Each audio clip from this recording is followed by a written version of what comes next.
وقتی که داریم به نوابغ پدافند ایران فکر میکنیم، اولین اسمی که توی ذهنتون میاد تیمسار منصور ستاریه.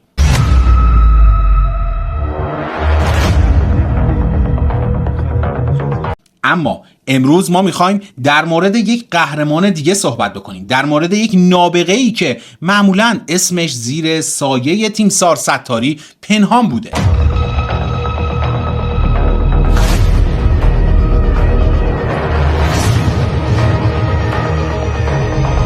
یکی از نوابغ پدافند ایران که با هوش خودش و با طرح‌هایی که ریخته به کمک تیمسار ستاری خیلی موقع‌ها ورق رو برای ایران برگردونده و تونسته خیلی خدمات ارزنده‌ای رو به این آب و خاک انجام بده.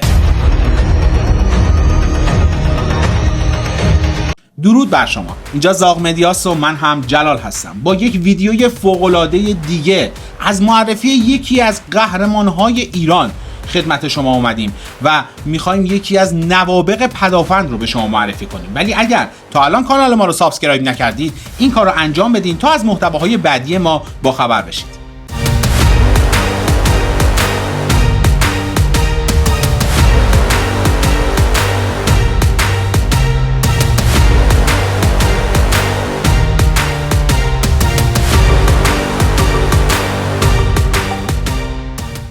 قبل از اینکه بخوام شروع بکنم و این قهرمان وطن رو به شما معرفی بکنم، باید بهتون بگم که جمع‌آوری اطلاعات از این دلاور مردا خیلی کار سختیه.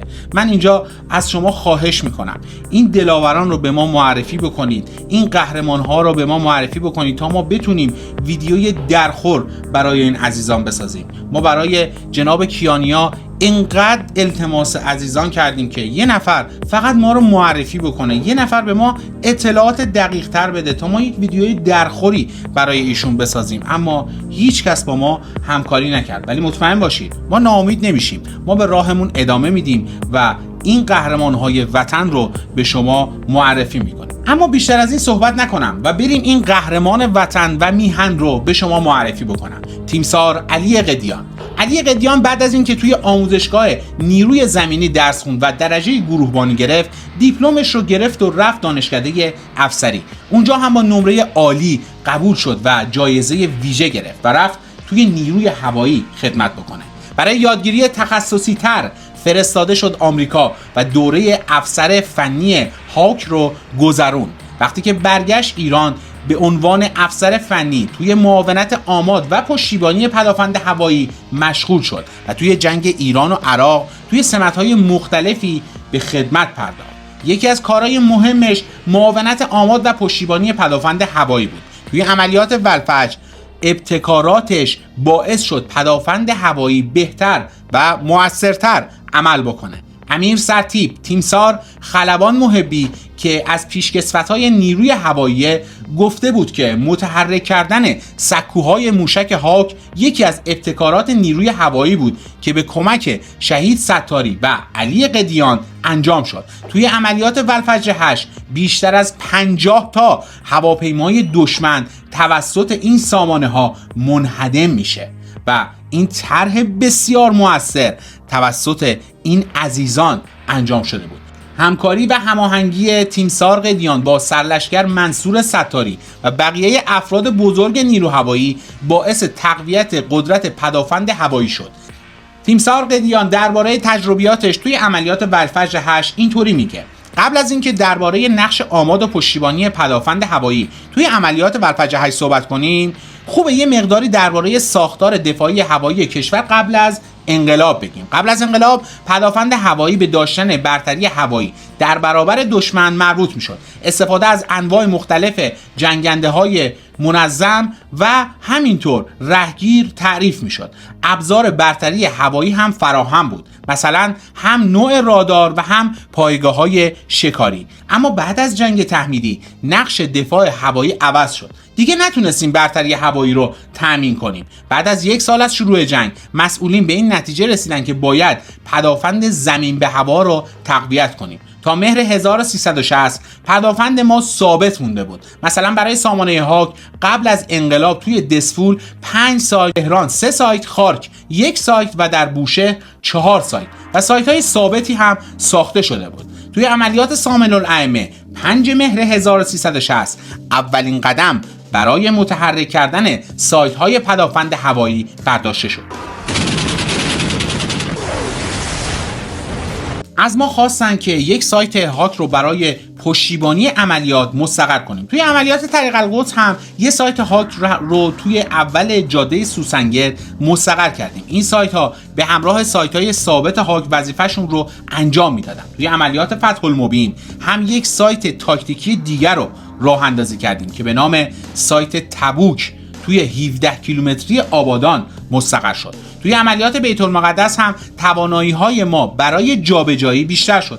انتظار داشتیم که سایت‌های هاک نزدیکترین نقطه رو به مبارزامون داشته باشن. اینجا بود که پدافند هوایی متحرک معنی واقعی خودش رو پیدا کرد. هرچند از لحاظ عملیاتی مشکل زیادی نداشتیم، اما برای پشتیبانی به مشکلات زیادی برخوردیم، چون تجهیزات پدافند معمولاً صدها کیلومتر دورتر از پایگاه اصلی قرار می گرفت. مشکلات زیادی برای تأمین نیاز سایت ها پیش می اومد، مثل تأمین قطعه، غذا، آب. مسئولان پایگاه‌های هوایی هم میگفتن که ما فقط میتونیم توی محدوده پایگاه پشتیبانی کنیم. در واقع پدافند هوایی باید خودش مشکلاتش رو حل میکرد. تا سال 1363 پشتیبانی آمادی پدافندا معمولاً از پایگاه دسفول و گروه دسفول صورت میگرفت. توی گسترش‌های مختلف به ویژه بعد از عملیات خیبر مشخص شد که باید روش پشتیبانی از سایت‌ها عوض بشه.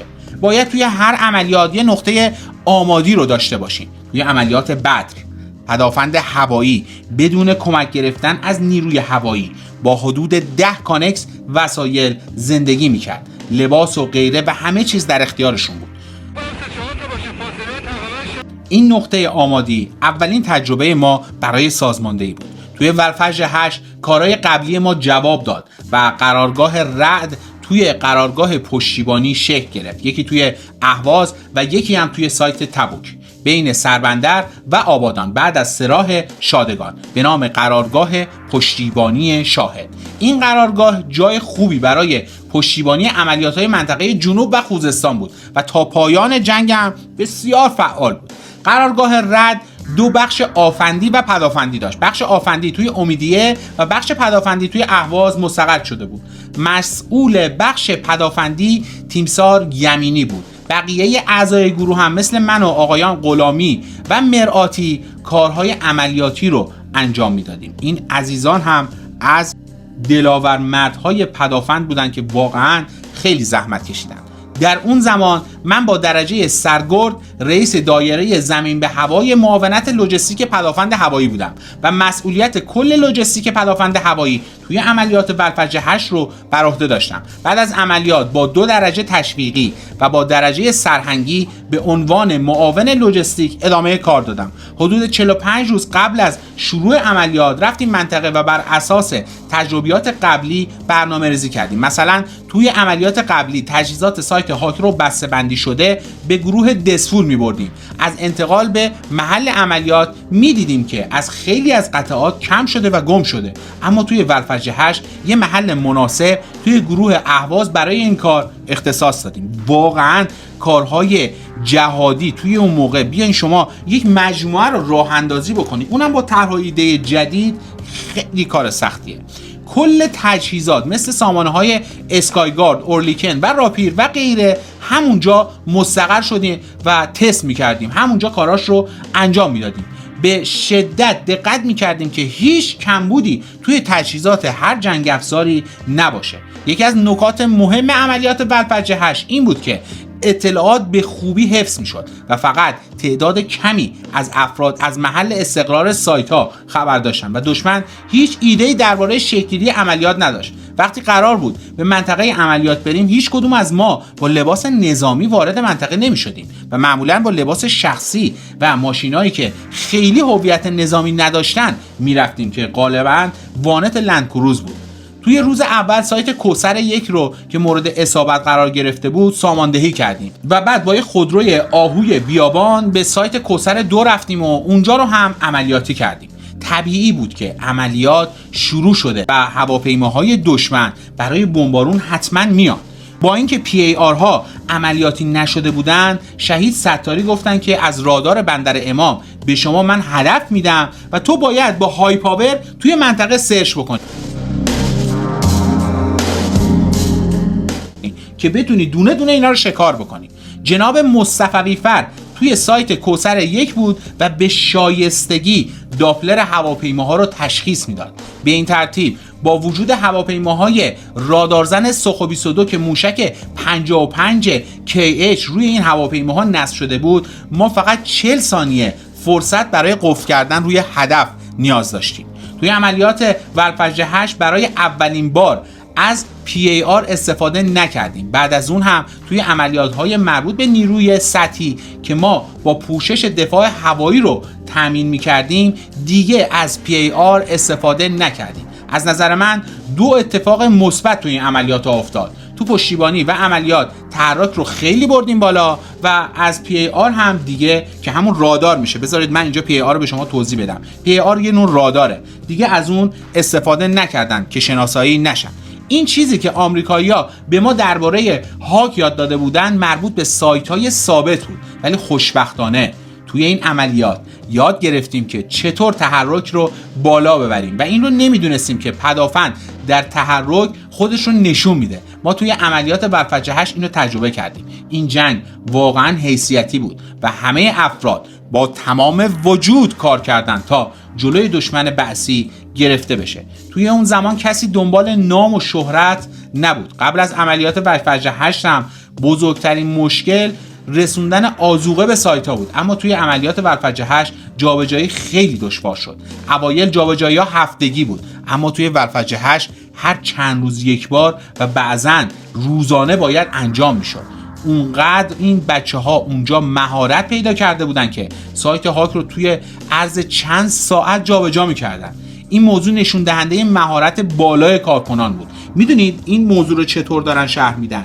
منظورشون اینه که انقدر اینا جابجا میشدن و میرفتن این طرف و اون طرف مستقر میشدن برای هدفگیری، برای اینکه به اینا آذوقه برسونن خیلی کارشون سخت میشده. یکی دیگه از مشکلاتی که توی عملیات ولفجر 8 به دردسر میندازه اونها رو نیاز به موشک برای سایت‌های هاک بود که توی سالهای جنگ هیچ موقع هیچ سایتی کمبود موشک نداشته، ولی توی ولفجر 8 اینقدر زده بودن که با کمبودش مواجه میشن. دلیلش هم 2 تا بود. اول اینکه سایت‌های هاک مدام در حال شلیک کردن بودن و خیلی موقع‌ها هم موفق میشدن هواپیماها رو بزنن. بعدش هم اینکه پل ارتباطی روی اروند خراب شده بود. چند روز بعد از شروع عملیات هم عراق همه پل‌ها رو خراب کرد که نتونیم به نیروهامون کمک کنیم. پل‌هایی مثل پل بقیت الله و پل ایستگاه 12. برای رسوندن موشک هم ایده‌های مختلفی رو انجام میدن اونجا. با بالگرد شینوک برای هلیبرد موشک‌ها اقدام میکنن ولی جواب نمیگیرن. برای سریعتر شدن کار موشک‌ها رو توی سایت ماهشهر آماده میکنن و اونجا دپو میکنن، چون اونجا لودران نمیتونستن کار بکنن. از قایق هم برای رسوندن موشک‌ها استفاده میکنن، اما آخرش پلی که نیروی زمینی روی اروند ساخت کمک کرد تا موشک‌ها رو از این طرف اروند به سایت گوسر 3 انتقال بدیم. یه مشکل دیگه هم این بود که های پاورها رو اونجا عملیاتی نگه دارن. آماده سازی و نگهداری لودرها و لانچر موشک هم از چالش‌های این عزیزان بود. ایشون اینطوری میگه که زمین منطقه ولفجر 8 خیلی گلی بود و زنجیر شنی بولدوزرها از جاش در میومد. کار باید با دستگاه‌ها هم با احتیاط انجام میشد. ولفجر 8 به ما یاد داد که دیگه هیچ راهی جز پدافند متحرک و انعطاف پذیر نداریم. پدافند ثابت به ما نشون داد که شکست خورده، اما پدافند متحرک واقعا پیروزی رو برای ما به ارمغان آورد. این تجربه 8 سال جنگ ما توی زمینه پدافند هوایی بود. میخوام یک ویدیویی رو اینجا برای شما پخش بکنم. یکی از دلاورایی که توی زمان جنگ توی جنوب کشور، توی پالایشگاه‌ها، توی ایستگاه‌های نفتی از این آب و خاک دفاع می‌کرده، این صحبت‌ها رو انجام بده. شاید شما این ویدیو رو دیده باشین، شاید هم اکثرا ندیده باشین، ولی دیدنش اصلاً خالی از لطف نیست. اونجاست که میفهمید واقعاً این دلاورا چه زحمتی می‌کشیدن. اونجاست که میفهمید یک نفر که وقتی میشینه روی یک صندلی فلزی داغ و هر لحظه ممکنه که پوست بدنش بسوزه تحمل میکنه و از گشنگی و تشنگی اونجا جون میده، اما حاضر نمیشه که این آب و خاک بدون دفاع بمونه. حتما این ویدیو رو نگاه بکنید. میگم ما خدمت کردیم با این شرایطی که الان میگم. در جزیره خار گرما در تابستون به 65 درجه میرسید. یعنی اگر مایک تابر رو میذاشی تخم مرغ میشکنده 5 دقیقه. فیلم دارم، سند دارم، دروغم نمیگم. 5 دقیقه 7 دقیقه املت پخته میشد. شما حساب کنید در یک سکوی نفت که زمانی که تمام از فولاده و ضد هوایی که از تمام از فولاده، نفرات اونجا جلوی موشک‌های اکسوزد و هواگردهای دشمن ایستادن و نمیذارن این موشک‌ها رد شن و هواپیما رد شن به کشتی‌ها برسن. این گرماش اگر آب اونجایی که می آوردن برای ما، آبی که از دریا رو می گرفتن و شیرین می کردن، آبی که می آوردن چون جا منطقه شهرچی بود، تمام مخازن زنگ زده بود. اگر این آب رو می آوردن می گفتن بریزید در توالت در شهرهای ما، می گفتن رنگ توالت عوض، اینقدر زرد و زنگ زده بود. چندین بار ما اینا طعمش عوض شد. غذایی که ما اونجا داشتیم، ما به خاطری که اون عملیات زیاد بود و دریا همیشه معمار بود، بیشتر وقت غذا به ما نمیرسید. در اون گرما بیشتر وقتا بچه ها ماهی میگرفتن، زنده ماهی خام میخوردن یا در روز میناختن تو این ماهی تابه میپختن. اگر غذا میخواست از جزیره خار آشپزخونه بیاد ساعت 4 صبح غذا حرکت میکرد، 4 بعد از ظهر به اون بچه ها برجام میرسید. اونم در چه شرایط؟ منواج که بود به هیچ عنوان نمیشه تبادل کرد. در یک سکوی نفت مشعل‌های سکوی نفت باید خاموش میشد. اون گازی که از مشعل‌ها زایده میشد باید خاموش میشد و این بوی گاز تعب آور بود. چشمای بچه ها این خون قرمز بود. تمام این دستگاه ها فولاد بود. زمانی که دست می‌ذاشتید دست ها به این فولادها میخورد، به این مهمات ها که میخواست بخوره دست ها میسوخت. ناچار بودن در تابستون دستکش دستشون بکنن. سکوها طبقه بود. طبقه اول به خاطر بعد مسافت و شرایط جوی میبایستی تعداد زیادی بشکه 220 بنزین اوکتان بالای 90 در اولین سری سکو باشه. بالاش به خاطر حجم درگیری زیاد بود، انبار مهمات بود. بالاتر ژنراتور برقی بود که واقعا وقتی که گاز میخورد تمام کامل باید گاز میخورد و برق 400 میداد، انگاری یک عرابه، یک ماشین، یک تراکتور بغل گوش داره صدا میده. اون آلودگی صوتیش بود. روی سکو بچه ها چشم انتظار بودن. توپی که ما داشتیم یه تیرانداز 2 تا خدمه داشت، 2 تا تجربیات داشت، یکی مسئول پاور بود. در اون شرایط خشابی که بچه ها میرفتن هر دقیقه هر قبض توپ ما 550 تا گلوله میزد. زمانی که هواپیماها هلیکوپترها می اومد بعضی وقتا ساعتی بود، ساعتی قررش میکرد این پدافندها، موشک‌ها شلیک میشد. با مدل‌ترین هواپیما بود تمام قدرت وارد عمل میشدن از غربی و شرقی. میگه 25 سوخو از کنن که میراج، سوپر انتاندارد، سوپر فولن، موشک کرم ابریشم، تمام اینها همینطوری برای جزیره خار می آمد. در یک روز 50 حمله هوایی شد. در جزیره خار 2880 حمله هوایی شد. ولی کن رسمندگان پدافند از غیور ارتش جمهوری اسلامی را غیرتمندانه با اون شرایط آب و هوایی ایستادن. زمانی که روی صندلی ها پا میشه تو روی صندلی فولادی میشه تمام بدن پخته میشد. در یک قضیه تلفن آب خنک، ما همکارون به خاطر بدی هوا شهید شدن، به خاطر نبود آب شهید شدن، ولی که خم به ابرو نیاوردن. چرا؟ یک دو لوله گاز و نفت در خود سکو هست. یک تیر به بنزین، به مهمات، به لوله به این سکو میخورد، خاکستر بچه ها رو پیدا نمی کردن. بچه ها در یک شرایطی عمق آب پر کوسه، ولی کن اصلا احساس خستگی نمی کردن. چرا؟ میگفتن باید موشک اول رو نقش ما رد بشه تا برسه به کشتی، هواپیما باید رو نقش ما رد شه تا برسه به جزیره.